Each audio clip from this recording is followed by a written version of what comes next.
I was born and raised as a very religious Muslim. To those who outside chanted, "You are a kafir," by the way. They chanted, "You are a kafir." Kafir means infidel, person who doesn't believe in God. Well, I'm sorry to break the news to them. I memorized the whole Quran at the age of 17. I was a very religious Muslim. You can clap. 114 chapters, that's not easy. It's not like the Tanakh, so many books. So I memorized the Quran. I was a very religious Muslim, but my views changed when I was exposed to the Jews for the first time. For the first time, I was exposed to the Jews at the age of 27. At the age of 27, 16 years ago, in France, Paris, I learned more about Jews. I learned more about Judaism. I learned more about the commonalities that we have. And I decided to encounter the hate that I was indoctrinated with, and I put it face to face, and I had the chutzpah, or the courage, to say, this is wrong, and I want to learn the truth. And this is why many of those who hate Jews, by the way, haven't met a Jew in their life. Many of those who hate Israelis haven't met Israelis in their life. Ignorance is not a bless, as many people say, but ignorance is the greatest enemy for peace. So, I do remember that when I was a religious Muslim, I'm still a Muslim, of course, but not a mishuga, in Hebrew, a crazy extremist who hates Jews, hates Israelis, no. But as someone who really changed with knowledge, facts, and the truth, I have the keys to dismantle the hate. I do remember when I came back from Paris at that time to Saudi Arabia, I had a discussion with my mother that I met. I stayed with a Jewish family. I'm exposed now to the Jews. I want to learn more. I'm investing my time to learn Hebrew, to learn the Bible, to learn the Jewish history, and to learn.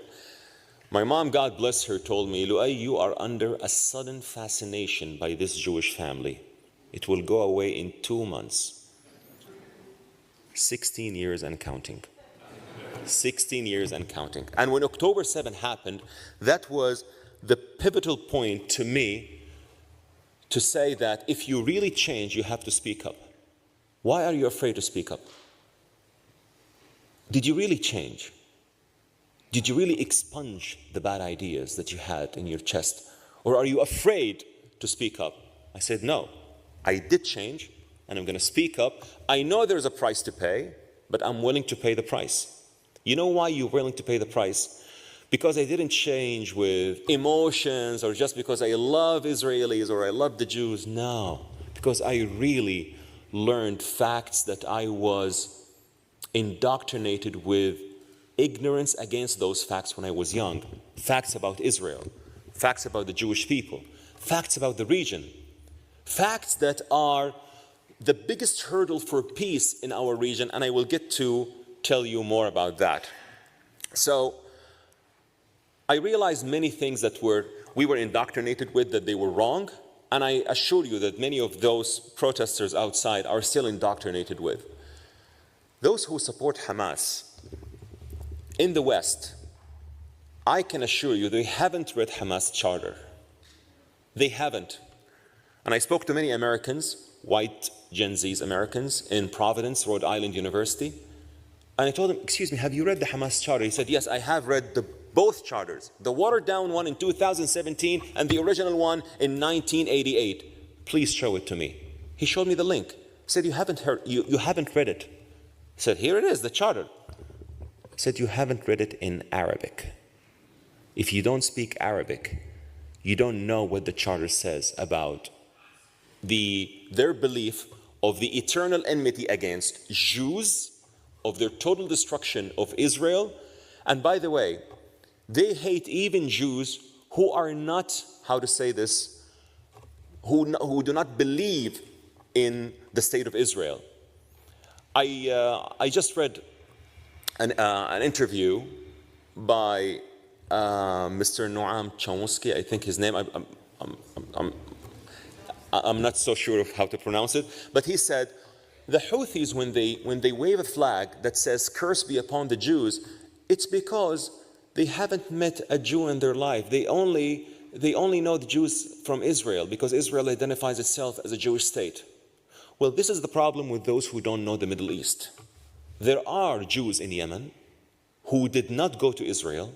There are Jews in Yemen who I met in Abu Dhabi, in Dubai, who said, we don't want to go to Israel. We are Yemenis. We didn't want to leave Yemen, but we were persecuted by the Houthis just because we are Jews.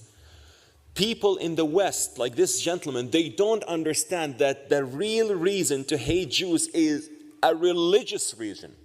A religious reason that stems from a radical extremist ideology and interpretation that we need Muslim scholars to say it is wrong and we need to move past it. But we don't have these encouraged or these courageous voices yet, unfortunately. So this is why I decided to break the cycle. Back to October 7, when October 7 happened, I said, I have to speak up. I have to speak up against Hamas, and I have to speak up against what they've done.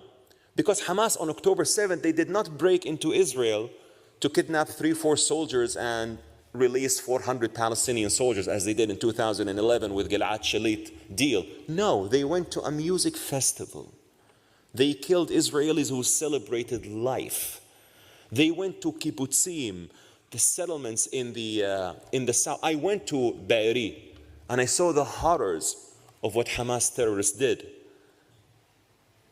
So when those in the West say, let's stop this ugly war, I would say absolutely. But this war cannot stop if Hamas's evil is not removed.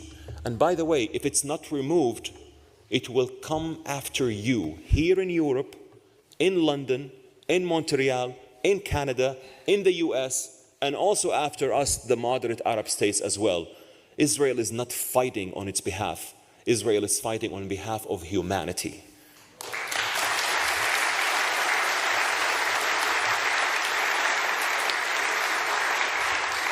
But why did October 7 really happen?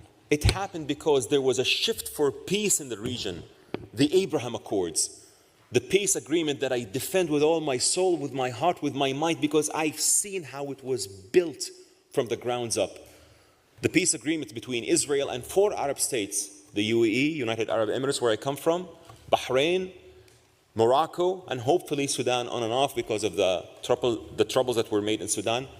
And I saw the benefits of the Abraham Accords. You know what distinguishes the Abraham Accords from other peace agreements, like the peace agreement with Egypt, with Jordan? That they were really security agreements. They were ceasefire agreements, only government to government level. Even though I applaud my favorite hero of peace, the Egyptian President Anwar Sadat, I believe he was so sincere in making peace with Israel people to people. Sadat deserves to be honored as a true hero of peace. But the Abraham Accords were people to people, and I saw the fruits of that. You know what I saw the fruits of it? When I see my Saudi relatives, my Saudi cousins, they call me, they say, Loay, I want to tell you one thing. I'm going to Dubai this Friday. I'm going to have a Shabbat dinner with a Jewish Israeli family. Because of your videos, I am so open to have more Jewish friends. And by the way, one of my cousins, Fahad, recorded himself saying this and he published it. I said, Fahad, please do not. I tell you why. Because you need to have great courage to stand against the hate of the comments of everything. He said, Loay, I'm past that. I also defeated hate. I thought I was the only one who defeated hate in the Middle East. Seems that I'm not the only one. There are many. There is another Loay, who is a Swedish Yemeni. There is Rawan Usman. There are other peace activists, Amjad Taha from the UAE. There are so many courageous voices.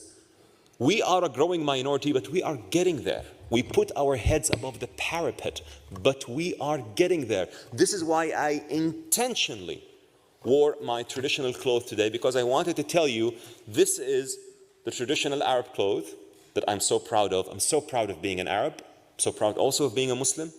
But we are the voices of peace. We are not the majority. I can agree with that. But we are getting there. Many